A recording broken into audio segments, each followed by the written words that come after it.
Alors là, je voudrais rentrer un petit peu plus dans les détails sur ce que c'est qu'un risque et ce que c'est que le marché du risque.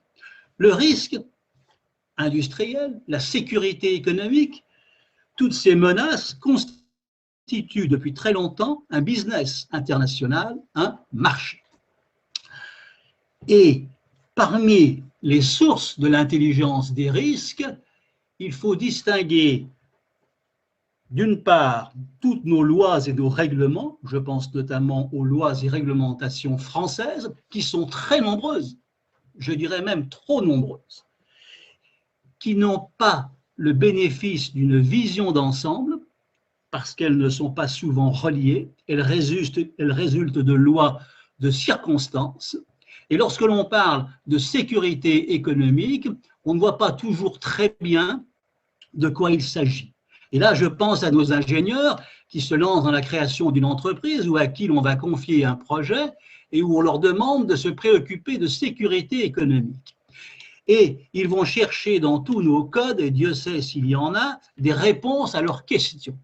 Et là, ils vont se trouver confrontés à des choses très théoriques, à des choses finalement assez peu pratiques, car nous ne sommes pas en France très logisticiens, nous ne sommes pas très pragmatiques. Nous sommes dans le concept, bien souvent, dans le théorique qui se traduit en réglementation juridique, mais tout ça ne bénéficie pas, bien souvent, d'une idée d'ensemble, d'une logique interne. Tout ça est trop dispersé. Or, il y a une autre source de l'intelligence des risques qui, elle, est conçue par des ingénieurs. Et lorsque l'on parle de normes internationales, il faut bien savoir que ce sont des ingénieurs qui parlent à d'autres ingénieurs à travers le processus ISO. Le processus du standard international de Lausanne, connu sous le nom ISO, est un processus démocratique qui est le résultat de la réflexion d'experts, d'ingénieurs qui savent de quoi ils parlent, mais qui proviennent de différentes cultures et qui, à partir de réseaux de prénormalisation et de travaux en commun, vont élaborer à l'usage d'autres ingénieurs ce que l'on appelle des normes qui vont expliquer, avec des exemples concrets, la manière de protéger une entreprise face à un certain nombre de risques. C'est pour cela que j'insiste sur cet aspect normatif. Alors, il est hors de question dans cette intervention brève d'évoquer toutes les normes et la manière dont elles se construisent, mais je voudrais insister sur la norme ISO 28000 parce qu'elle est emblématique du sujet qui nous intéresse aujourd'hui. Cette norme va permettre à une entreprise qui veut se lancer à l'international de se faire certifier, ce qui est un avantage concurrentiel non négligeable. La norme ISO 28000 est née à la suite des attentats du 11 septembre 2001. À la suite de cet épouvantable épisode, il a été décidé que cette chose-là ne devrait pas se reproduire. Et la communauté internationale des ingénieurs concernés a décidé la création d'une norme internationale connue sous le nom d'ISO 28000. L'ISO 28000 envisage tous les inconvénients, tous les risques qui pourraient venir d'une mauvaise maîtrise de la supply chain. Et donc, ce travail a été lancé par des ingénieurs, pour des ingénieurs, et aujourd'hui, on peut dire que cette norme est très lisible, elle est claire, elle offre des solutions qui sont tout à fait simples et donc opérationnelles. Donc, sur un plan théorique, c'est tout à fait intéressant. Mais il n'y a pas que le théorique. Il y a aussi derrière cette norme une vision politique.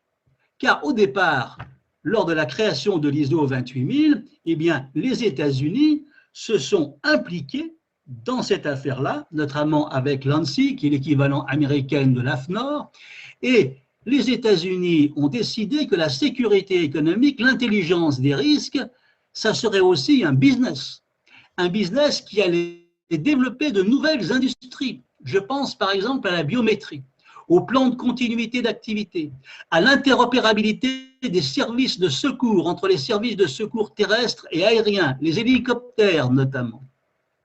Eh bien, à la suite de ces normes, un certain nombre d'entreprises ont été créées et ont permis aux États-Unis de garder l'avantage dans le domaine de la sécurité économique, un domaine dans lequel ils sont concurrencés par des géants norvégiens, allemands, je pense notamment à DNV GL, je pense à DEKRA, qui depuis le 19e siècle vendent de la sécurité économique à leurs clients, aux Japonais, qui ont d'ailleurs dans le domaine nucléaire, en matière de prévention des risques, une antériorité tout à fait intéressante. Et donc, ce que je voudrais dire, c'est que, et là on va faire un petit peu de philosophie, nos ingénieurs français excellent dans tous ces domaines, notamment nucléaire, notamment électricité, mais lorsque se présente l'occasion de créer une norme internationale, eh bien, il leur manque, et ils ne sont pas les seuls responsables, il leur manque la vision politique que les autres nations ont de la chose.